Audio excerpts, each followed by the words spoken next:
Hoy tenemos clase de historia, entonces voy a compartirles una presentación y vamos a empezar, ¿ok? Lo que les quiero comentar es que ustedes pueden interrumpirme sin problema si quieren hacer alguna pregunta. Yo también les voy a hacer algunas preguntas. No tengan miedo de responder porque no es un examen, por supuesto, simplemente una conversación, ¿ya? Entonces, todo lo que quieran preguntar, pues muy bienvenido, ¿ok? Mi nombre es Ana María García, soy historiadora, soy docente de la carrera de historia y me especializo en historia de las mujeres principalmente, en historia de género y también en la transcripción de documentación de la época colonial, así que lo que quieran, ustedes me preguntan, ¿ya? Hoy día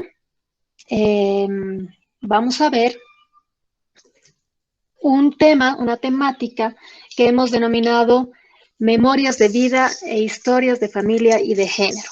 Si en algún momento me escucharan mal, me avisan, por favor, ¿ya? Porque en ese caso tengo que salir y volver a entrar. Ok, entonces, ¿a qué les suena memorias de vida e historias de familia y de género?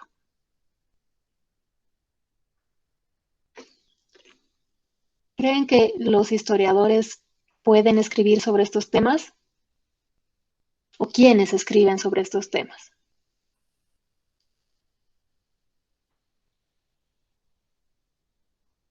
¿Nadie quiere responder? Bueno, entonces vamos a empezar, ¿ok? A ver, vamos a ver hoy algunos conceptos. Vamos a ver conceptos como la memoria, justamente las historias de vida, la identidad, el género, ¿ok? Vamos a irlos desglosando de a poquito todos para que ustedes al final de esta clase eh, puedan tener una noción clara de qué significa cada uno de estos conceptos y puedan aplicarlos incluso, ¿sí? Entonces, vamos a empezar. La memoria, yo sé que han tenido ya otras clases con colegas míos y que han hablado ya de la memoria, seguramente ustedes han estado en esas clases. Hay muchos autores que hablan sobre la memoria, ya, muchos. Entre ellos están este autor que yo les estoy poniendo acá, que se llama Maurice Holbach. También está Paul Ricoeur, que es otro importante, está eh, Walter Benjamin, hay varios, ¿ya? Y todos estos autores lo que han hecho ha sido preguntarse acerca de la memoria y la relación que la memoria puede tener con la historia, ¿ya? Por supuesto, muchos han teorizado también sobre la memoria y punto, pero vamos a ir descubriendo qué han dicho estos autores, ¿ya? Pero lo vamos a bajar al plano de lo práctico, ¿no? De cómo se usa. Entonces, para este autor, Maurice Holbach, este señor ha empezado a escribir como en el primer cuarto del siglo XX, ¿ya? Y es uno de los primeros que ha lanzado un concepto que se llama la memoria colectiva, ¿sí? Este concepto, eso también quiero que sepan, porque los conceptos que lanzan los autores eh, no es porque se les ocurre, ¿no ves? Sino que porque lo estudian mucho. Sin embargo, el concepto que Maurice Holbach tiene sobre la memoria colectiva se ha discutido mucho. Los demás autores que han venido después de él, que han leído lo que ha escrito y que han vuelto a teorizar sobre la memoria, eh, han, muchos de ellos han criticado el concepto de este autor. ¿Ya? Sin embargo, se sigue trabajando, se sigue leyendo este autor para continuar buscando más respuestas con respecto a la memoria. ¿Ya? ¿Qué dice este autor?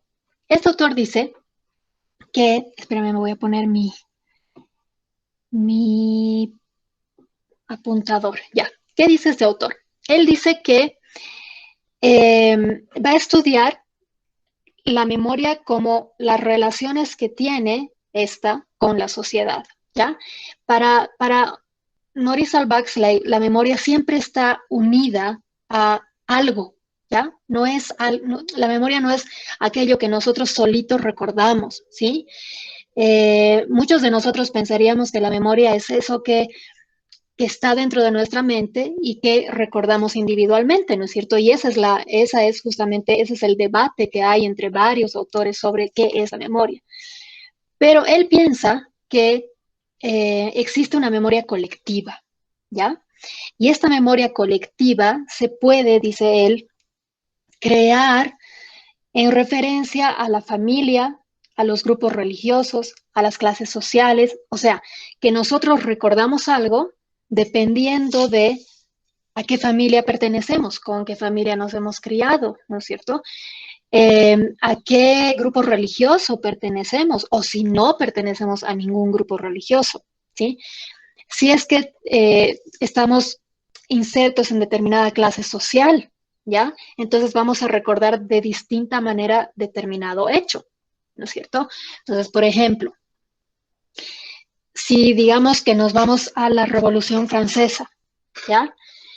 La Revolución Francesa, como ustedes saben, cambió la estructura política de Francia y lo que hizo fue que terminó con la monarquía que había estado gobernando hasta ese momento y empieza a gobernar ahora el pueblo, ¿no? Entonces, eh, ¿cómo recuerdan las personas ese hecho de distinta manera o desde una perspectiva distinta? Porque a algunos pertenecían a las clases altas. Entonces, la gente que pertenecía a las clases altas seguramente va a recordar la Revolución Francesa de una manera distinta, quizás con mucho terror, con mucho miedo, con pérdida de privilegios, con pérdida de bienes materiales, hasta con pérdida de la vida, ¿no es cierto? O sea, los familiares que han quedado vivos van a recordar que muchos de sus familiares murieron. En cambio, la gente que ha protagonizado la revolución seguramente la va a recordar desde otro punto de vista porque estaba en otra clase social y va a recordar como el momento en el que el pueblo consiguió que la monarquía dejara de gobernar y entonces ellos pudieran acceder al gobierno, ¿no? Derechos que antes no tenían. Ahora, si nos vamos más cerca, por ejemplo, aquí a la Revolución Nacional, ustedes saben que en la Revolución del 52 se han hecho tres medidas fundamentales, ¿no? Eh, una de esas medidas ha sido el voto, el voto universal, la segunda ha sido la nacionalización de las minas y la tercera ha sido la, la ley de reforma agraria. Entonces, dependiendo del lugar que cada quien tenía en ese momento durante la Revolución Nacional, va a recordar la revolución de distinta manera también. ¿Cierto? Seguramente los mineros a los que les han quitado las minas van a recordar la revolución como el momento en el que perdieron igual el, sus minas, ¿no es cierto? El Estado las nacionalizó, entonces ya no tuvieron esos bienes, mientras que los mineros, la clase minera, ¿no es cierto? La gente que trabaja en las minas la va a recordar de una manera distinta porque es una gran reivindicación. Lo mismo con la reforma agraria o con el voto universal.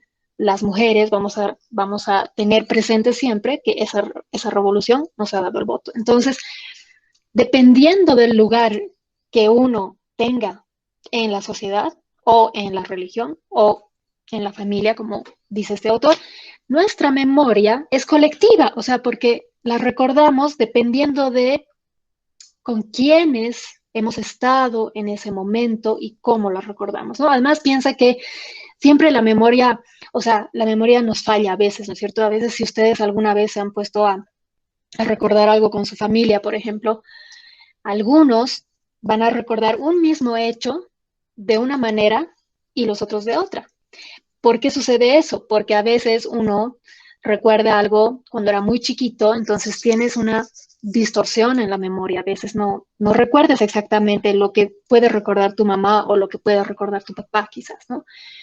Entonces es distinto, ¿ya?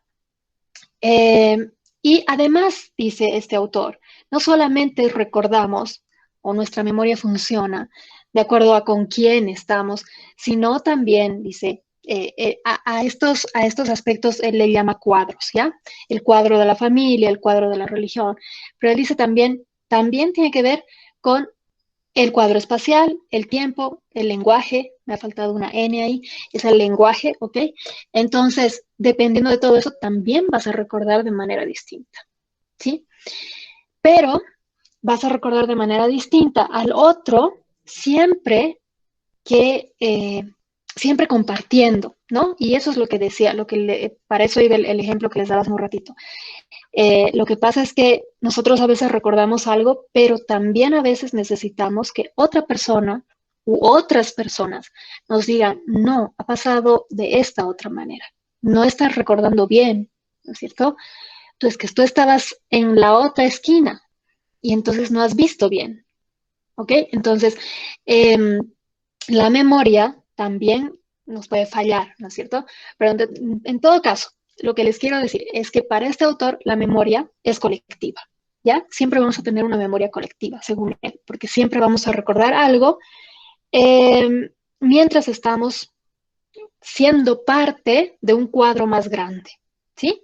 Entonces, él piensa que hay un sistema global del pasado y que, claro, existe una memoria individual, es tu memoria individual, o sea, ¿no es cierto? Uno va a recordar cosas que le han pasado individualmente, por supuesto, pero generalmente esas cosas están conectadas con otras, ¿sí? Ya sea con el espacio o con el tiempo. Si estamos solos, por ejemplo, y no hay nadie que nos pueda ayudar a recordar, seguramente vamos a recordar el espacio en el que estábamos o el tiempo, el momento, ¿no? O el lenguaje en el que hemos hablado o se nos ha hablado, ¿ok?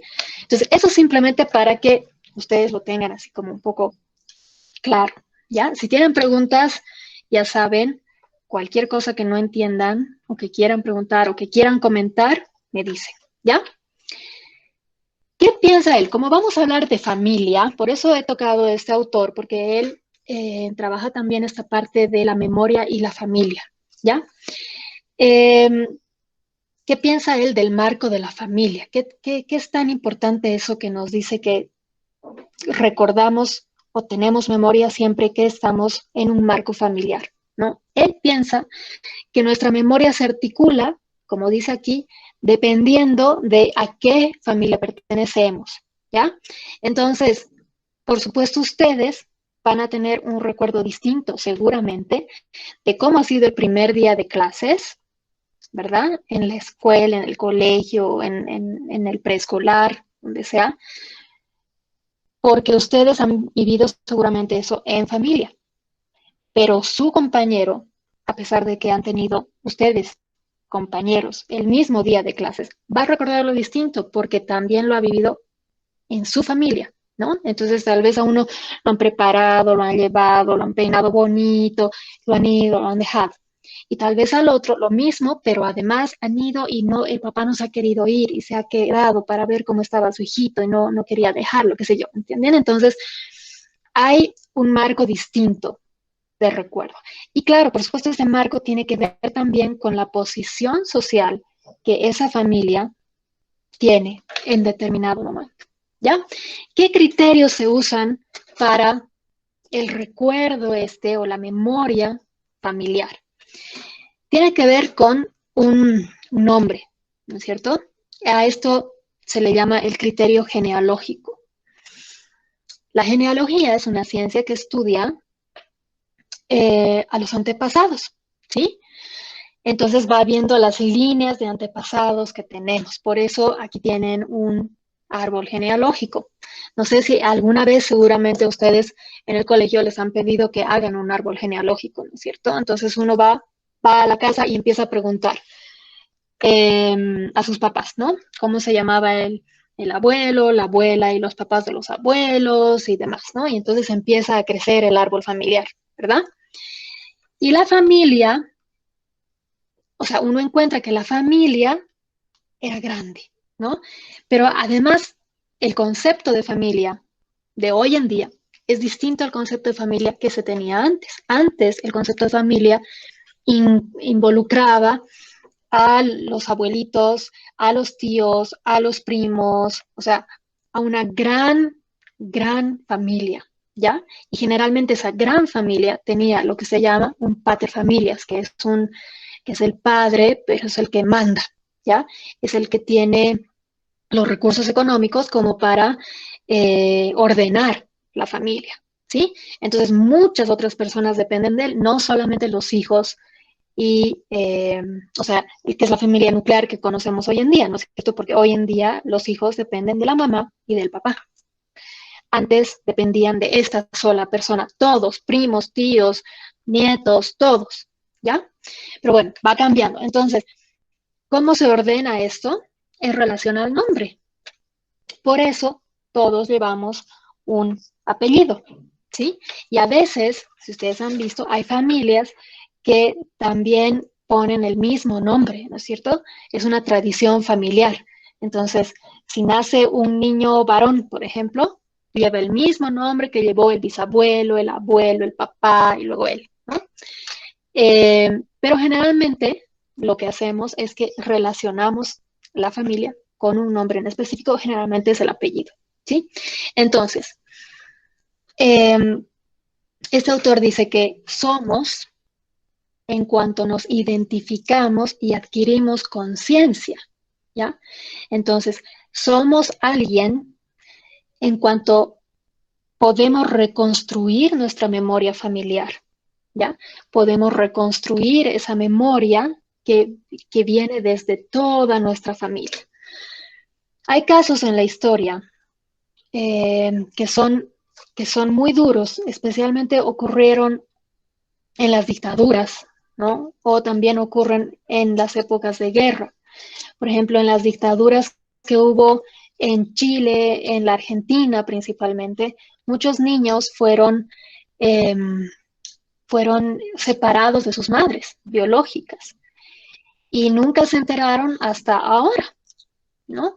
Hoy en día, desde hace unos años, eh, han ido apareciendo, porque hay asociaciones, ¿no? En Argentina, en Chile, por ejemplo, hay asociaciones que buscan, aquí también tenemos, en Bolivia también tenemos una asociación de desaparecidos en la dictadura, pero principalmente pasa en estos países. Y lo que hacen estas asociaciones es buscar a los chicos desaparecidos. Pero estos niños que desaparecieron muchas veces no tienen idea de, de dónde vienen. Entonces, su memoria está absolutamente eh, estructurada, ¿no es cierto? Y relacionada con la familia con la que ha crecido, pero no con la familia a la que realmente pertenecía. ¿Sí? Entonces, la memoria se va construyendo, ¿entienden? Se va construyendo socialmente. Entonces, es por eso que este autor sostiene justamente lo que estábamos diciendo, ¿no? Que la memoria se constituye en cuanto tiene un marco alrededor, ¿ya? Porque, por supuesto, si te separan de bebé de tu familia, no te vas a acordar, ¿no es cierto? Lo mismo pasa en algunos países asiáticos, por ejemplo. Hay, hay, um, Hay casos en estos países, por ejemplo, ustedes deben saber que en la China había esta ley de que solamente se podía tener un hijo, ¿no? Y se han dado casos en los que estas familias pues tuvieron un solo hijo, pero por alguna cuestión, este hijo murió, ¿no? Y querían otro, no podían, o sea, la ley les impedía. Entonces, eh, desaparecían muchos niños. Y esos niños chiquititos, por supuesto, los robaban, ¿no es cierto? Los secuestraban, no tienen esa memoria porque no han logrado estructurar, fortalecer, construir su memoria, ¿no? Porque eran muy chiquitos. Y la memoria se va construyendo ya cuando uno empieza a tener conciencia, ¿ya? Por eso dice acá, identificamos y adquirimos conciencia. Una vez que empezamos a tener eso, entonces nuestra memoria se va construyendo, ¿ya? Y se va prolongando. Entonces vamos uniendo hechos que nos han ido pasando uno tras otro, y nuestra memoria y nuestra conciencia se prolonga, ¿ya? Pero están unidas a algo, ¿ok? Entonces, en este caso, a la familia. También, como les decía, la memoria se puede unir o puede estar enmarcada dentro de la religión o dentro de la clase social, ¿sí? ¿La religión qué hace? La religión nos impone dogmas, ¿no es cierto? Entonces nuestra memoria colectiva y nuestra memoria individual, según este autor, va a estar siempre unida a ese orden que nos ha dado la religión. Y si no tenemos religión, seguramente igual vamos a estar unidos a un orden en el que no existe una religión, ¿ya? Y lo mismo en la clase social, como les estaba explicando. Entonces, dependiendo de qué clase social a qué clase social pertenecemos, va a generar una memoria colectiva. Entonces, por ejemplo, una memoria de clase colectiva no es la misma la de los obreros que la de los militares, por ejemplo, en la época de Barrientos.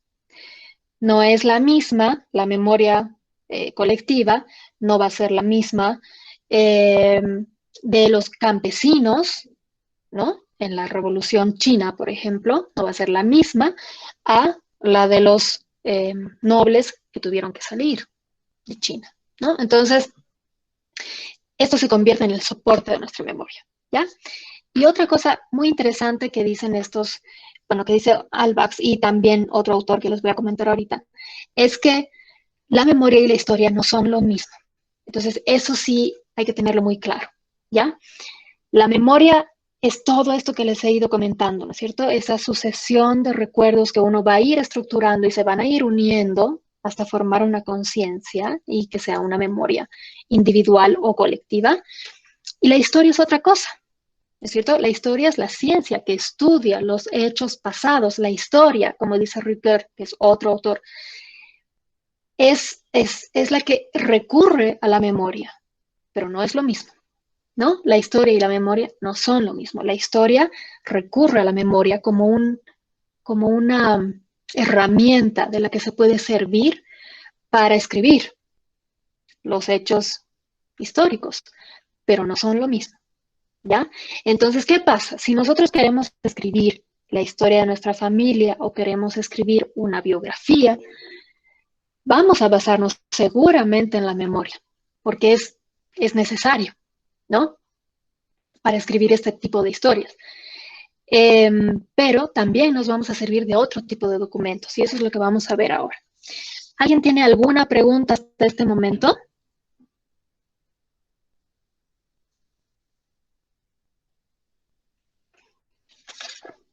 Ok, entonces, para Ricoeur, la memoria es individual, ¿ya? Y para Albax es colectiva. Entonces, como les decía, hay muchos teóricos, muchos teorizan sobre la memoria, ¿sí? Pero lo importante es que los historiadores sepamos que además necesitamos esta herramienta, pero además otras de las que nos podamos servir para escribir. Entonces, para Ricoeur, por ejemplo, él dice la memoria es la presencia de algo de pasado en nuestra mente. O sea, hay algo, ¿no? Que ha ocurrido y que está en nuestra mente. Entonces, en ese sentido, por supuesto, la memoria es individual, ¿no es cierto? Nosotros lo recordamos, yo lo recuerdo, él lo recuerda, tú lo recuerdas, nosotros lo recordamos. O sea, les digo esto, lo conjugo porque él mismo habla en ese sentido, ¿no? Y dice, la memoria se identifica con el sí mismo. También lo que ha hecho Ricoeur es estudiar mucho a San Agustín. San Agustín fue uno de los primeros en hablar de la memoria. Antes de él, por supuesto, los griegos también hablaron sobre la memoria, ¿ya? Pero él piensa que los recuerdos nos pertenecen, son nuestros, son mis recuerdos, tus recuerdos, ¿sí? Pero que se conectan a otros. Y en ese sentido, entonces, se convierte pues en puede convertirse en una memoria, como dice Albax, colectiva, ¿ya? Pero es justamente Ricoeur el que critica a Albax porque él le dice que este concepto de la memoria colectiva no tiene mucho sentido, ¿ya? Pero bueno, para Albax, la memoria es un acto social, ¿sí? Es lo que hemos estado diciendo hasta ahorita. Recordamos en tanto pertenecemos a algún cuadro, a una familia, etcétera, etcétera, ¿ya? Sin embargo, como ven, hay otros autores que van a llegar finalmente a lo mismo. El hecho de recordar, ¿no? El acto de recordar, ¿sí? Puede que sea individual, puede que sea colectivo, o puede que finalmente algunos autores se pongan de acuerdo, o sea, no que se pongan de acuerdo, sino que más bien digan, yo estoy de acuerdo con este otro autor, o yo pienso lo mismo que este otro autor, pero también podría ser de esta forma o de esta otra, ¿ya? Eso es algo que los historiadores hacemos mucho para escribir también. Necesitamos ver qué dice uno, qué dice el otro, ¿ya? Y así escribir algo mucho más objetivo. Ahora, para pensar, mira, aquí yo sí necesito que me ayuden y necesito que me hablen, ¿ya? Y que necesito que participen. Eh, Aquí tienen una familia, ¿verdad? Más o menos, ¿de qué años creen que sean estos? Por la foto. ¿Qué años dirían ustedes que son? ¿Qué época? ¿Cuándo aparece la fotografía? ¿Quién me dice?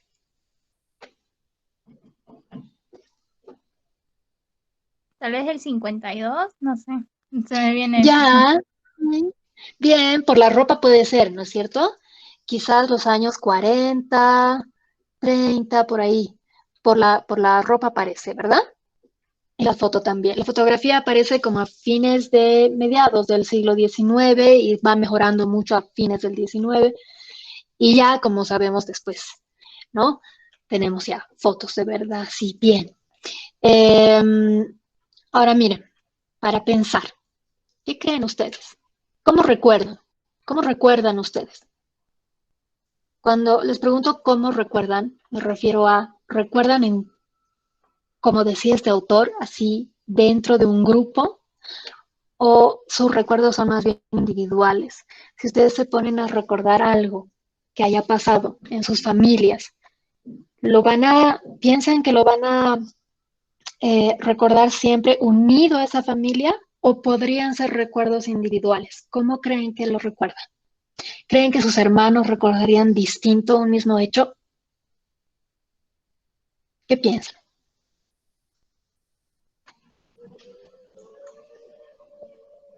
Sí, yo pienso que en eventos así, no sé, familiares, uno recuerda cosas distintas porque son de distintas formas como uno lo vivió, entonces eso lo va almacenando ahí y ya lo va recordando. Muy bien. ¿Cómo te llamas? Fabiola. Muchas gracias, Fabio. Ok, entonces, bien, sí, puede ser, ¿no es cierto? Yo, por ejemplo, hay cosas que recuerdo y mis hermanos me dicen, no, estás loquita, no era así, ¿no? Entonces, claro, a veces uno recuerda distinto. Bueno, entonces, primero hay que preguntarse cómo recuerdo, unido a qué, separado de qué, ¿no es cierto? Dentro de qué encuadre, digamos. ¿Cuál es la utilidad de mi historia familiar? ¿Qué creen ustedes? La memoria familiar, ¿para qué creen que sirve? Todo eso que nos van contando nuestros abuelos, nuestros papás, de nuestras familias, siempre nos van a contar algo, ¿no es cierto? Siempre nos van a decir, por ejemplo, y tu abuelo se vino de Santa Cruz y se vino a establecer aquí en La Paz, o al revés, ¿no es cierto? O nos van a decir, no, mi familia era de Oruro y trabajábamos en esto y en aquello y después nos hemos venido. ¿Para qué creen que sirva la memoria familiar?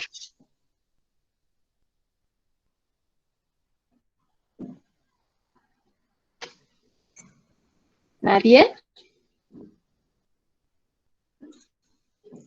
¿Alguna vez han leído una biografía de alguien? ¿O en el colegio les han mandado a hacer biografías? Sí, Sí, ok. Y entonces en las biografías han debido ver que siempre hay una primera parte que habla del personaje y siempre nos va a decir, era hijo de tal persona, ¿no es cierto? Hijo de la señora tantos, del señor tantos, estos señores eran, no sé, eran inmigrantes o eran originarios de tal lugar, se dedicaban a esto o aquello, ¿no? ¿Por qué? Porque es muy importante saber de dónde viene uno, ¿no? Cómo se ha criado. Porque es muy probable que las cosas que le han pasado a uno de chico o en la familia en la que estaba o en la que no estaba, porque por supuesto hay niños que que han estado en hogares, ¿no es cierto? Y van a tener una memoria distinta, ¿no? Y a veces los actos que uno va cometiendo e incluso a veces son inconscientes en la vida, tienen que ver con esta memoria que tiene uno familiar, ¿no? Entonces, por eso a veces es bien importante saber de dónde viene uno, ¿sí? Eh, luego, ¿qué tiene que ver mi memoria con mi identidad? ¿Qué creen ustedes? Mi memoria familiar con mi identidad. ¿Qué tiene que ver? En Bolivia somos un país muy rico, somos un país pluricultural, como ustedes saben, ¿no es cierto? Y somos un país que tiene eh, familias con muchas memorias distintas, ¿verdad? Entonces, seguramente la familia de alguien que, cuyo origen sea, por ejemplo, guaraní, ¿no es cierto? Su memoria va a ser distinta, muy distinta, a alguien que ha crecido en una familia de origen quechua, por ejemplo, ¿no? ¿Por qué? Porque tienen que ver con la identidad, ¿no? Tiene que ver con cuál es mi lengua de origen, cuáles son mis tradiciones, en qué creía mi familia, ¿verdad? Entonces, acá, por ejemplo, en Bolivia, la mayoría de nosotros somos católicos, ¿no? Pero en otros países, hay países en los que hay una parte que son católicos, otra parte son hinduistas, otra parte son musulmanes, ¿no? Entonces, va a depender mucho de en qué familia crezcas. Y muchos de los problemas en el mundo también tienen que ver con esta memoria familiar, ¿sí? Con estas memorias que uno va guardando, ¿no? Hay pueblos, por ejemplo, que han subsistido en la historia gracias a su memoria. ¿Por qué? Porque la memoria es oral. Entonces, muchos de estos pueblos que no tenían escritura y que no podían escribir su historia, han ido rememorando cosas y han ido compartiendo su memoria como pueblo, ¿no? Y también su memoria familiar dentro del pueblo a través de la lengua. Entonces son historias orales, memorias orales, ¿no? Esto pasa mucho, por ejemplo, en los pueblos de las tribus indígenas de Norteamérica, porque estos pueblos han sido empujados por el Estado federal de los Estados Unidos y han sido empujados a reservaciones. Y por mucho tiempo estas reservaciones lo que hacían era tratar de quitarles su identidad, tratar de hacerles que se olviden de sus lenguas nativas, que se olviden de sus rasgos tradicionales, ¿no? De sus costumbres, de su cultura, y que traten de adoptar más bien la cultura de los Estados Unidos. Entonces, lo único que les quedaba a ellos para continuar teniendo esa memoria del pueblo y era la memoria de las familias, ¿no? De lo que cada una de las familias de ese pueblo había ido construyendo como memoria. Y esa es la identidad. Entonces, tiene mucho que ver la memoria familiar con la identidad de uno, ¿no? Si, por ejemplo, a ustedes yo les pregunto, si les pregunto, ¿cómo te identificas? ¿Qué me diría? ¿Cómo te identificas? ¿Quién eres? ¿Qué me diría? ¿Alguien quiere responder? ¿Qué es lo primero que dicen cuando alguien el profesor los llama y les dice, señor, no sé, señor, eh, qué sé yo, García? Nos identifican primero con un nombre, ¿verdad? Lo que estábamos diciendo, un nombre. Y ese nombre te ata a una familia, ¿verdad? Entonces, lo primero que tenemos como identidad es nuestro nombre, ¿verdad? Nuestro nombre, nuestro apellido, que seguramente viene de nuestra familia. Eh, aunque no en todos los casos, ¿verdad? Pero bueno, viene de ahí. La segunda cosa, como uno se identifica, ¿qué podría ser? ¿Qué es? Edad, Debe ser el género, apodo. La edad, muy bien. ¿Y qué más? ¿Qué me decían? Nombre. Tu nombre, sí. Luego, la edad.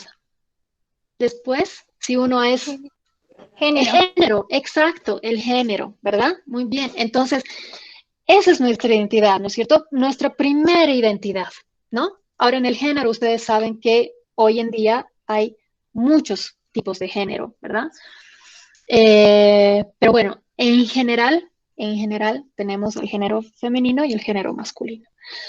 Pero ahora, incluso en encuestas, qué sé yo, en inscripciones, a veces te ponen masculino, femenino, otro, listo, ¿no? Entonces uno puede poner otro. Pero bueno, también nos identifica, ¿cierto? Entonces hay muchas cosas que nos identifican, pero también nos van a identificar determinados rasgos que tienen que ver con las tradiciones, por ejemplo, ¿no? Entonces, digamos, en Cochabamba, una tradición es ir a la fiesta de la Virgen de Urcupiña, ¿verdad? En La Paz no hay esa tradición. Eh, También existe otra tradición, creo que es en Santa Cruz, si me corrigen si me equivoco, creo que es la Virgen de Cotoca, ¿verdad? Entonces, dependiendo del lugar en el que vivamos y dependiendo de lo que hemos vivido, ya sea como familia, como grupo social, como clase, ¿no? Vamos a tener distintos tipos de memoria y una identidad distinta también, ¿no?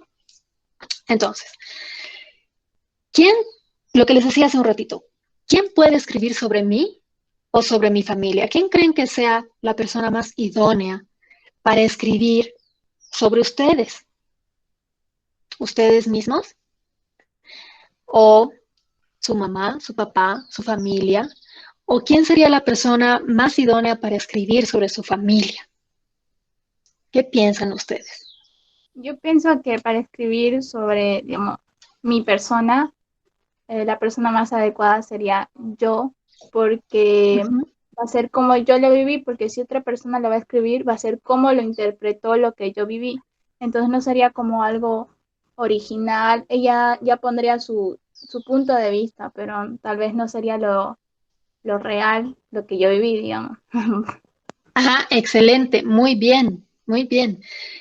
Eso, y cuando uno escribe sobre sí mismo, escribe un diario, ¿verdad? Hoy en día la escritura de los diarios como que ha pasado de moda, pero hace muchos años la gente solía escribir diarios, solía escribir mucho diarios. Hoy en día ya no se escriben, pero claro, hoy en día tenemos las redes sociales que son como una especie de diario, ¿no es cierto? Hay gente que pone en las redes sociales hasta lo que come, ¿verdad? Entonces, entonces si uno quiere saber qué pensaba esa persona o qué decía o como dice Fabiola, ¿verdad? Este, puedo escribir yo sobre mí misma, ¿no? Pero si no tienes un diario, seguramente puedes acudir en algún momento a tus redes sociales para ver qué has dicho de ti misma o qué has escrito o qué has hecho en determinado momento, si no te acuerdas, ¿no? Eso es lo bueno de las redes sociales. Hay otras cosas muy malas, pero hay cosas buenas.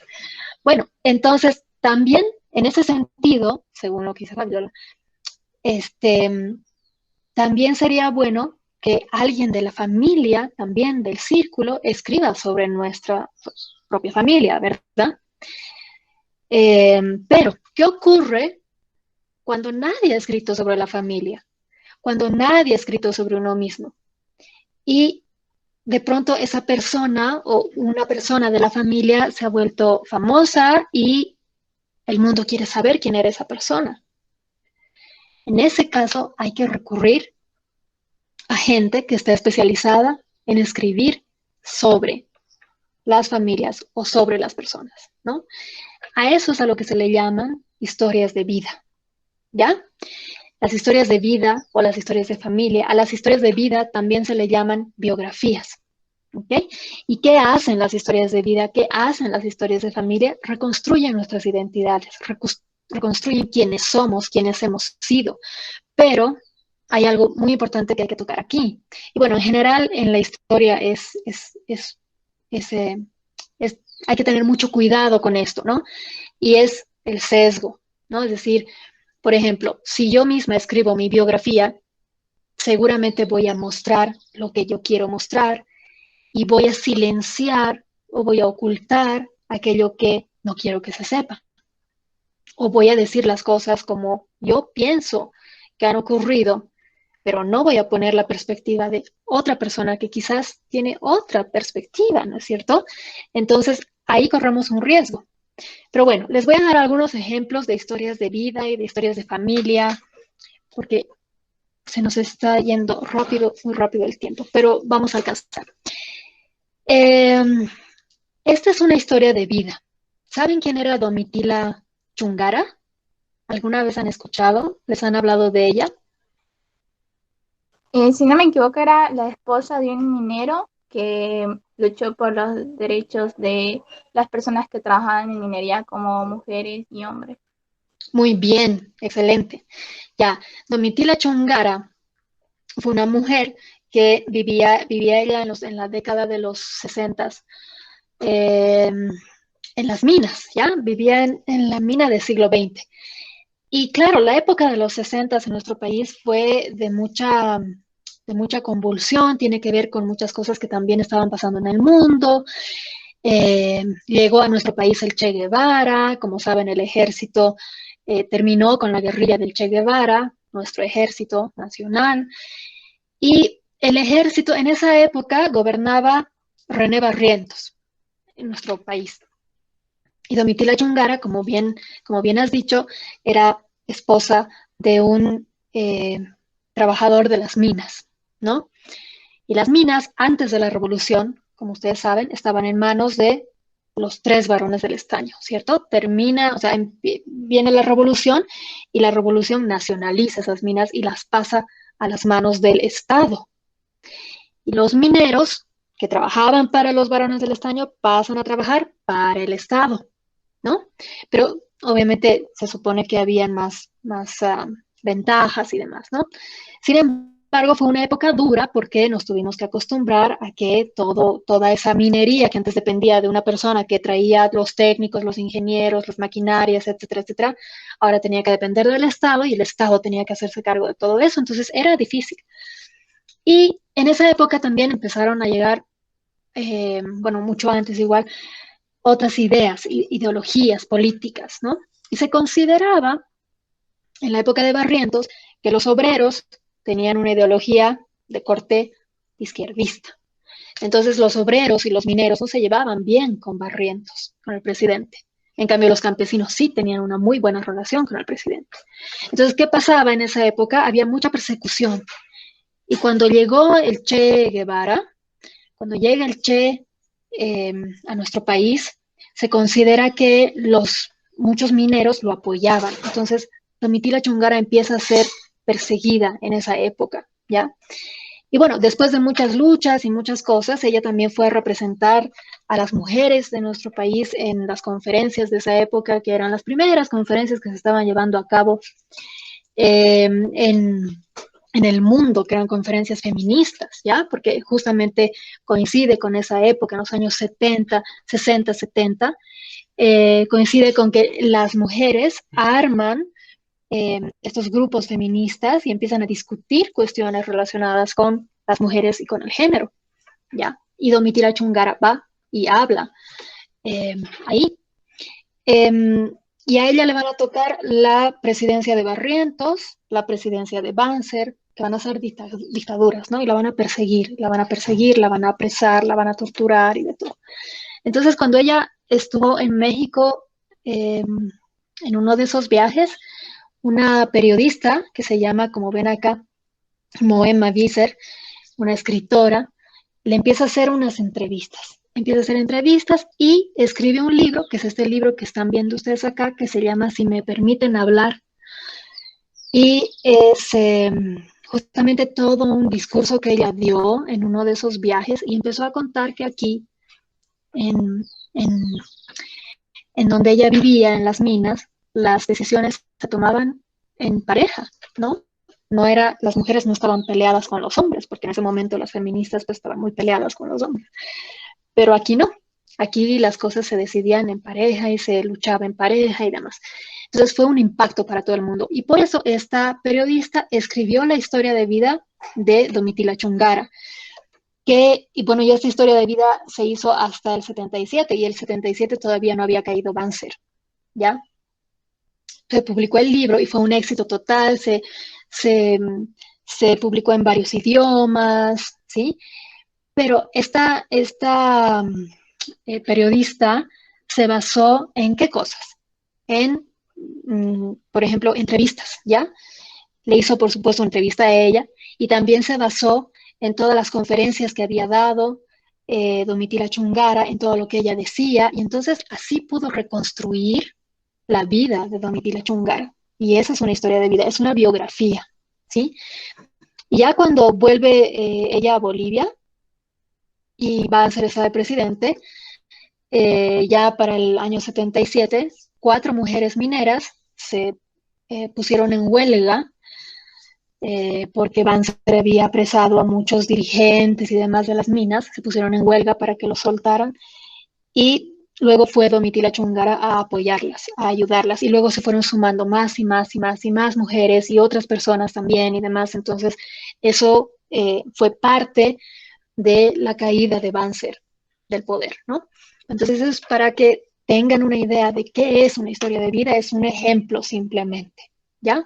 Así como hay otras historias de vida o lo que conocemos comúnmente como biografías, es así.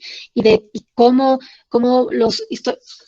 pueden ser historiadores, pueden ser periodistas también, pueden ser sociólogos, quienes escriban historias de vida, pero tienen que tener no solamente la memoria de la persona, porque como todo lo que hemos visto, la memoria te puede fallar, la memoria a veces te puede engañar, puede tener determinado sesgo. Entonces, para evitar eso y tener algo mucho más objetivo, la persona que escriba una historia de vida tiene que basarse en otros documentos, tiene que entrevistar a otras personas, no solamente a la persona de la que está escribiendo, porque incluso a veces ni siquiera tienen, eh, quienes escriben, no tienen la oportunidad de entrevistar a la persona, ¿no? Por ejemplo, cuando se escriben biografías, se llaman biografías no autorizadas, ¿no? Por ejemplo, hay una biografía de Banzer que es una biografía no autorizada y la han escrito basándose en todos los testimonios de otras personas, no en los testimonios de Banzer, sino de otras personas,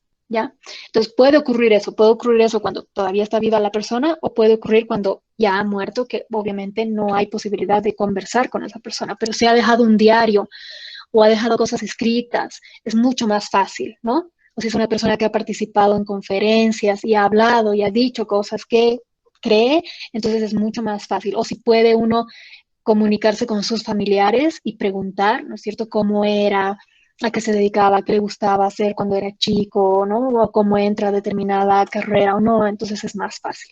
Pero uno se tiene que munir de todos esos documentos, testimonios, entrevistas y demás como para poder escribir, ¿ya? También existen, todo lo que hemos estado hablando, las historias de familia, ¿ya? Les voy a dar un ejemplo. La doctora Laura Escobar, que también es historiadora, escribió un libro que trata sobre la historia de una parte de su familia, que son los caciques Cusicanqui, como ven acá, ¿ya? Entonces, ¿qué ha hecho ella? Ella ha hecho un trabajo de rastrillaje, ha empezado a rastrear a los antepasados de su familia y ha llegado, si no me equivoco, hasta el siglo XV. Porque claro, los Cusicanqui eran aymaras, ¿no? Pero luego se van mezclando también con incas y luego se mezclan también con europeos, o sea, mucho más adelante, ¿no? Entonces, ella ha reconstruido la historia de esta familia de caciques hasta, creo que incluso antes de que lleguen los españoles y después todos todos los que han ido naciendo en toda la época de la colonia, ¿no? Y cómo esta familia ha sido muy poderosa, ha tenido muchos privilegios, tenían muchas tierras, ¿no? Y como eran caciques, eran pues gente privilegiada, tenían, como ven acá, tenían su escudo de armas, ¿no? Entonces, la doctora Escobar ha logrado encontrar el escudo de armas de los Cusicanqui y ha podido reconstruir toda esa toda esa historia de la familia, ¿no? Entonces, no solamente reconstruir la historia de la familia, sino relatar todo lo que han pasado, o sea, por lo menos todo lo que se puede encontrar en los documentos, porque imagínense, no, ella pues, evidentemente no podía tener entrevistas ni testimonios de la familia, pero sí tenía la memoria de sus propios familiares, que a ella desde chiquita le contaban de quién descendían, ¿no? No había realmente papeles, no habían fotografías para mostrar, pero sí estaba en la memoria, estaba dentro de la memoria familiar. Entonces, ella lo que ha hecho ha sido explotar esa memoria familiar y ha ido hilando, ¿no? Así como jalando el hilito y de a poquito ha ido abriendo una gran historia que ha terminado siendo un libro que habla sobre la historia de toda esta familia Cusicanqui, ¿ya? Entonces, uno puede hacer eso también, ¿no? Y muchos de los que escriben historias de familia pueden ser también, como les digo, historiadores, pero también la genealogía se ocupa mucho de esto, ¿no? Entonces, de buscar a los antepasados y de ver de dónde vienen, y etcétera. Entonces, incluso hay gente que ofrece este tipo de servicios, ¿no? Sin embargo, hay que diferenciar muy bien de lo que es la historia de la genealogía. La genealogía puede servirle a la historia como una ciencia auxiliar que nos ayude a reconstruir un árbol familiar, por ejemplo, pero la historia lo que va a hacer es además reconstruir el momento histórico, ¿no? El momento histórico en el que vivió esta familia o desde dónde viene y qué hicieron, a qué se dedicaron, cuál era su posición social, política, económica, etcétera, ¿sí? Entonces, eso es súper importante. Y finalmente, bueno, no finalmente, pero ya vamos a terminar, ¿ya? Para que terminen de entender todo esto, y lo que estábamos hablando al principio, ¿qué tiene que ver todo esto con la identidad? ¿No es cierto? La identidad permite que nos distingamos del resto.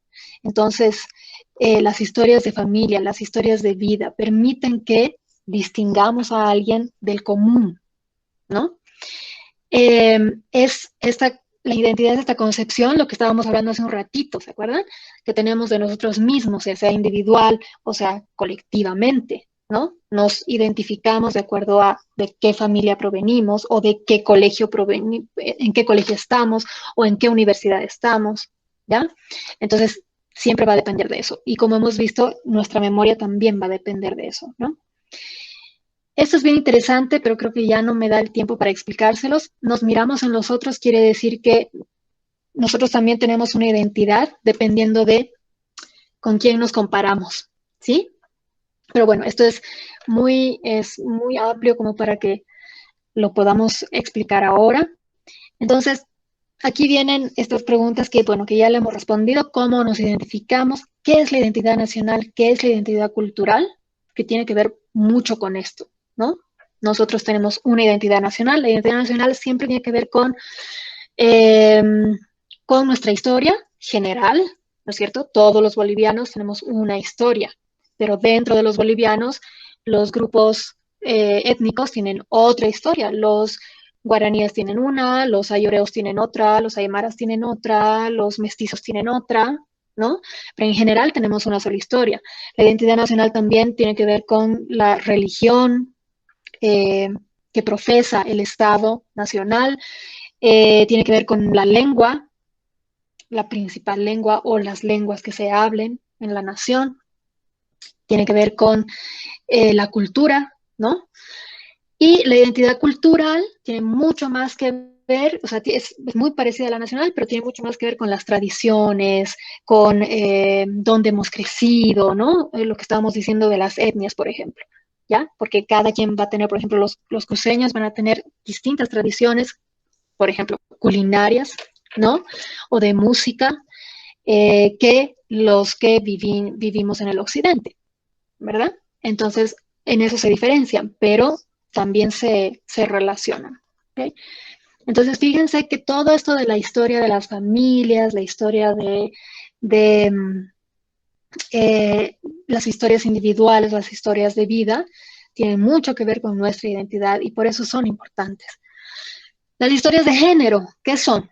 ¿Qué es la historia de género? como ustedes decían al principio, ¿no? También nos identificamos dependiendo del género que tengamos. La historia de género surge de la historia de las mujeres, porque llega un momento en que, en los años 70 principalmente, en que pues las mujeres empiezan a decir, ¿por qué las mujeres no estamos en la historia? ¿Por qué la historia se escribe solamente sobre los héroes, sobre quienes han hecho grandes cosas, pero las mujeres nunca aparecen?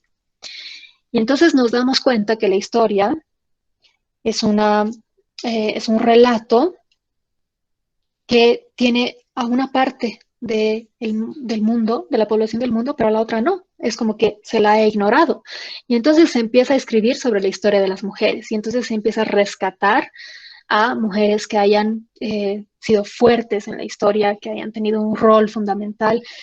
E incluso como se las ignoraba, muchas no tienen nombre, ¿no? No tienen nombre, no tienen apellido, pero son un conjunto que han luchado. Por ejemplo, las mujeres se han levantado en la Revolución Francesa, han sido las primeras que se han levantado, ¿no? ¿Dónde están? ¿Quién habla de ellas? ¿Verdad? Entonces surge la historia de las mujeres y a raíz de la historia de las mujeres surge la historia de género. La historia de género incluye a las mujeres y a los hombres, ¿ok? Pero es esa relación social que existe entre hombres y mujeres. Pueden ser relaciones económicas, sociales y demás. Y cuando uno escribe historia de género, estás escribiendo una historia en la que están ambos relacionados, ¿no? Y cómo existían, cómo eran esas relaciones, por ejemplo, cómo eran las relaciones de género en la época de la colonia o cómo eran las relaciones de género en el siglo XIX, ¿no? Entonces uno empieza a escribir sobre eso. Y también existe la historia de los hombres, también ya existe. Entonces, no es que, o sea, no es que la historia de los hombres es esta historia que conocemos de personajes importantes, ¿no? Quienes ganaban las guerras, los héroes, qué sé yo, no. La historia de los hombres es también esa microhistoria que habla sobre cómo los hombres han ido construyendo una identidad también a lo largo de la historia, ¿no? Como personas, no como, no como gente importante, sino como personas. Lo mismo que las mujeres, ¿ya? Bueno, creo que estoy a 2 minutos de terminar la clase y esta es la última diapositiva. Era nada más para mostrarles un ejemplo igual de cómo se puede hablar de género en la historia. Podemos hablar de varios conceptos. Este es un libro eh, que trata sobre el patrimonio, el matrimonio, el poder, sobre cómo las mujeres estaban en medio de todo eso, porque eran las mujeres las que tenían que casarse, bueno, también los hombres, quiero que sepan, o sea, hubo épocas en las que ni los hombres ni las mujeres decidían con quién se querían casar, sino que sus familiares les decían con quién casarse, y eso era porque estas dos cuestiones, estos dos conceptos que ven aquí, dote y arras, que era un monto económico que la familia entregaba a al nuevo matrimonio, tenía que quedarse con determinada familia, ¿no? O sea, es un poco más complejo que eso, pero por este tipo de razones, por cuestiones de herencia, etcétera, normalmente uno no podía elegir con quién casarse, ¿no? Y eso tiene que ver también con la historia de la familia, ¿verdad? Si ustedes tal vez hablan ahora, si van a hablar con sus abuelitos, si tienen abuelitos, pregúntenles cómo así, cómo era en sus épocas, con quién decidía con quién se casaban, cómo era la cosa, ¿no? Y qué se les entregaba de regalos, si es que había. La dote era podría ser un ajuar, como ven aquí, el ajuar es la ropa, ¿no? Puede ser ropa de cama, puede ser ropa de la persona misma, pueden ser joyas, zapatos, libros, etcétera. Se le entregaba a la mujer y era su patrimonio económico. Y las arras eran otro monto que el hombre entregaba cuando se casaba, ¿no? Entonces, como ven, hay mucho que contar sobre las historias de familia y tienen un objetivo esencial. Bueno, son las 2:00 p.m. No sé si quieren hacer alguna pregunta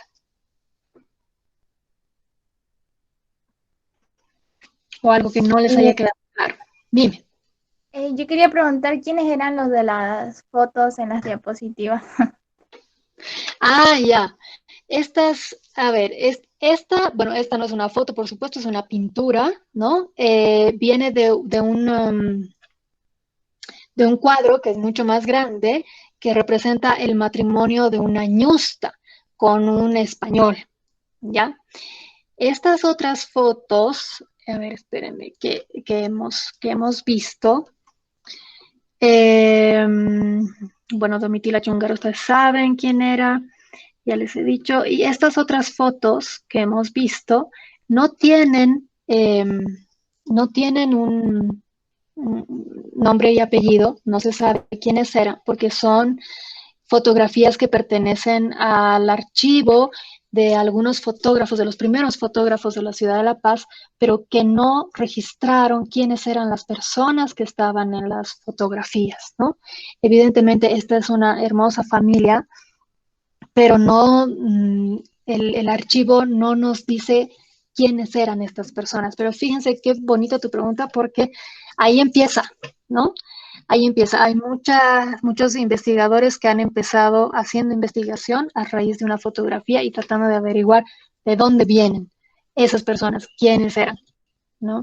Y ahora con el Internet es mucho más fácil porque a veces uno puede poner una fotografía en el Internet y decir, preguntar si reconocen a estas personas y claro, tener algunos datos, ¿no? Hay que tener algunos datos, pero es bien bonito ahora porque tenemos muchas más facilidades para hacer estas historias familiares hoy en día. Bueno, ¿qué otras preguntas tienen?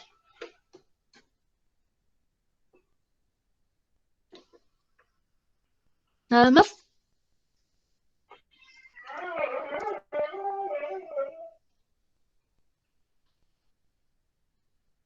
Bueno, entonces si no tienen preguntas, aquí vamos a quedar, ¿ya? Gracias por su asistencia, chicos. Que les vaya muy bien. Muchas gracias a usted. Gracias, hasta Gracias. luego. Chao, chao, hasta luego.